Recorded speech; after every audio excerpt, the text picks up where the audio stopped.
এক গ্রামে শান্ত স্বভাবের একটি গরু বাস করত। তার নাম ছিল গৌরী। গৌরী খুব নিরীহ ছিল। সারা দিন মাঠে ঘাস খেত আর মানুষের কাজে সাহায্য করত। গ্রামের সবাই তাকে ভালোবাসত। একদিন সেই গ্রামে এলো এক চালাক বানর। নাম তার কাপালু। কাপালু ছিল শহর থেকে আসা এক বুদ্ধিমান কিন্তু একটু অলস প্রকৃতির বানর। কাজ করতে একেবারেই পছন্দ করত না, শুধু চাইতো মজা আর খাওয়া। কাপালু ভাবল, এই গরুটা তো সারাদিন খেটে কাজ করে, আমি যদি ওকে বোকা বানাতে পারি তাহলে তার ঘাস খাবার সব ফ্রি খেতে পারবো। পরদিন সকালে সে গৌরীর কাছে গিয়ে বলল, গৌরী দিদি, তুমি জানো আমি একজন ঘাস পরীক্ষক।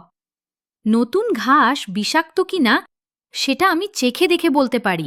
গৌরী অবাক হয়ে বলল, ও সত্যি? তাহলে তুমি আমার জন্য একটু দেখে দাও না, কোন ঘাস খেলে ভালো হবে। কাপালু বলল, নিশ্চয়ই, কিন্তু আগে আমাকে একটু ঘাস খেতে দাও, আমি দেখে বলি কোনটা ঠিক।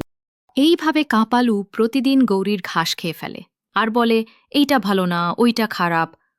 গৌরী না বুঝেই বিশ্বাস করে। একদিন গ্রামের বাচ্চারা এটা দেখে ফেলে। তারা গৌরীকে সব বলে দেয়। গৌরী খুব কষ্ট পেল, কিন্তু সে কিছু বলল না। বরং সে ঠিক করল কাপালুকে শেখাতে হবে একটু শিক্ষা। পরদিন গৌরী এক ঝাঁকা কাঁটা ঘাস জোগাড় করে রাখল। কাপালু এলো এবং আগের মতোই খেতে লাগল। হঠাৎ তার মুখে লেগে গেল কাঁটা। সে ঝাঁপিয়ে উঠে চিৎকার করে পালিয়ে গেল। তারপর থেকে কাপালু আর কখনো গরুকে ঠকাতে আসেনি। আর গৌরীও শিখল, ভালোবাসা থাকা ভালো, তবে বোকা হলে সবাই ঠকাবে। অন্ধ বিশ্বাস করা ঠিক নয়। চালাক হলে ঠকার সম্ভাবনা কমে।